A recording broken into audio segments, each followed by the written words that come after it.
Just wanted to share this rack that I built for my truck. It's all 1.5 inch square tube. It's a little bit overkill for a headache rack, but I figured I might put a boat on it or something someday, so I wanted it to be strong. I did have lights like this underneath my rear bumper, but gravel tends to break those apart, so I thought I'd put them up here. They're no longer backup lights.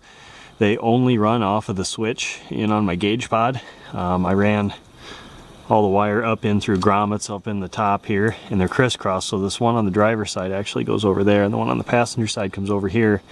You get a better light pattern. Yeah, so the front, I mean, pretty basic. It's just 2 bolts and there's a plate underneath the bed rail that clamps this down. I got some little tie-down eyelets I can use. In the back here, this one's a little bit more unique, I guess. This is all removable. Just take the pins out and it lifts right off. Mounted the same way as the front, just bolts into a threaded plate on the bottom. And then with this, ladder racks tend to make noise from wind whistling through them as you go down the road.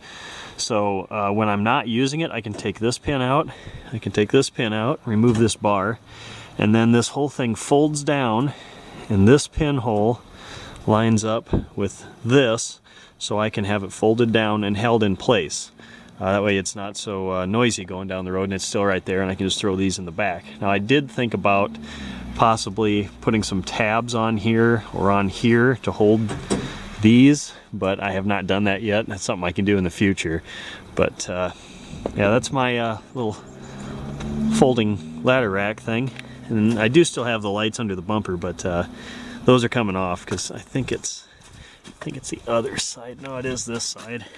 It's got a hole in it, so my mud flaps aren't long enough, so those got all smashed. But these higher ones seem to work a little better. It lights up the bed. It lights up quite a ways behind the truck. I'll try and video that tonight for you. And these are just generic, like agricultural equipment floodlights that you can get at any farm supply store or auto parts store. Nothing special. So I just wanted to share that with you quick. A little project I threw together. I don't really do the step-by-step videos anymore because not that many people watch them. So if that is something you'd like to see, let me know. I can maybe do something different in the future, doing a step-by-step kind of showing the whole process thing. All right, so here's the lights. Obviously off. There they are on. So you can see it lights up the bed really nice. It lights up all the dust I kicked up when I stopped and the vapor off the exhaust. But if you look back here, you know, it's a lot better in real life, but you know, that's kind of the ideal position for loading boats, loading motorcycles. Put the tailgate down here. You see it lights up the bed real nice. And if we look back, you know, if you had a motorcycle load in here, absolutely perfect for down a boat ramp. But that's the lights in the back, what it looks like. Check your cargo going down the road, as long as nobody's behind you, that sort of thing. So yeah, very happy with how that turned out.